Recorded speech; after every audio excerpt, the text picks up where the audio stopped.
देखिए, मैं विधानसभा की कमेटी में विधानसभा में भी जाता हूँ और जनता के बीच भी जाता हूँ। जो हालात आजादी के बाद में इस वर्ष पानी और बिजली को लेके हुए राजस्थान में आज तक नहीं है। राजस्थान में पानी का अभाव है, लेकिन डबल इंजन की सरकार है, लोग पानी पानी कर रहे हैं। जब मैं बीजेपी के एमएलए से भी मिलता हूँ तो वो ऑफ द रिकॉर्ड भी कहते हैं कि साहब बहुत बुरी हालत है, हम तो गाँव में नहीं जा सकते। अगर आज ये हालत है कि उनका सत्ताधारी दल का एमएलए नहीं जा सकता, हम तो निर्दलीय हैं, लेकिन हम जनता के लोग हैं। जनता की इस लड़ाई को जमीन पर आकर के लड़ेंगे।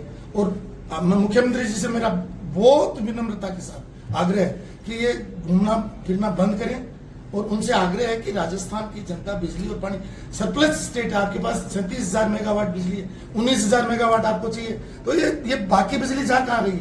अगर गहलोत सरकार ने गलत मान लीजिए कर लिया तो आपके पास अधिकार है उसको रोकने का।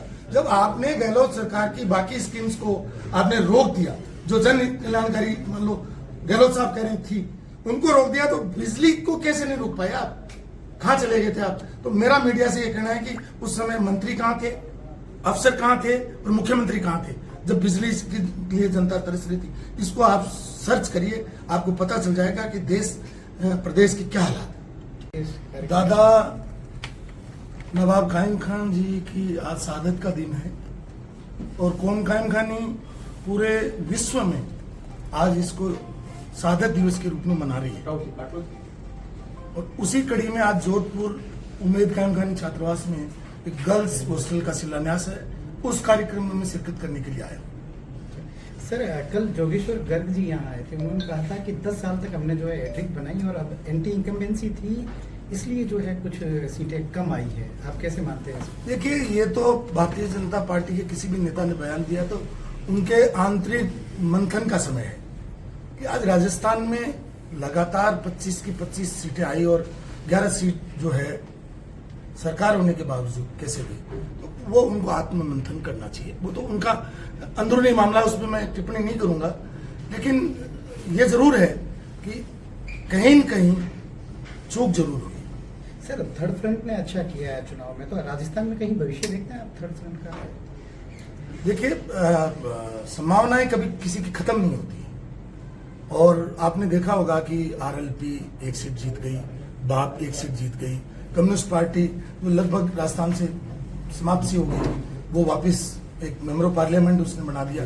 तो कहीं न कहीं लोगों के मन में दोनों पार्टियों को, कांग्रेस और भाजपा, दो बड़ी पार्टियों को विचार करना चाहिए कि 3 ही लोग लड़े, तीनों जीत गए, उनका 100% स्ट्राइक रहा, और बीजेपी 25 पर लड़ी, उनका जो है लगभग आधे के बराबर हो गया। मुझे लगता है कि ये विषय तो कहीं न कहीं जनता के मन में तो भाव है। सर, इस जनादेश को कैसे देखते हैं, क्योंकि ना दोनों पार्टियों से जनता खुश नहीं है ज्यादा? आप देखिए, मैंने आपको कहा कि बाप एक नई पार्टी है और एस्टेब्लिश्ड लीडर थे महेंद्रजीत मालवीय, उनको लगभग 2.5 लाख वोटों से हरा दिया, और भाजपा में आ गए, कांग्रेस की उनकी पार्टी उनके साथ थी। उसके बाद में एक नौजवान व्यक्ति जिसका संगठन अभी खड़ा नहीं हुआ और उसने बड़े मार्जिन से हरा दिया, तो ये सोचने का विषय। और नागौर में आरएलपी का संगठन अभी भी लोकसभा चुनाव गए हैं, वो स्वयं आरएलपी के जो अध्यक्ष हैं वो मतलब किनारे पर आए, उसके बाद में उनकी जीत हुई।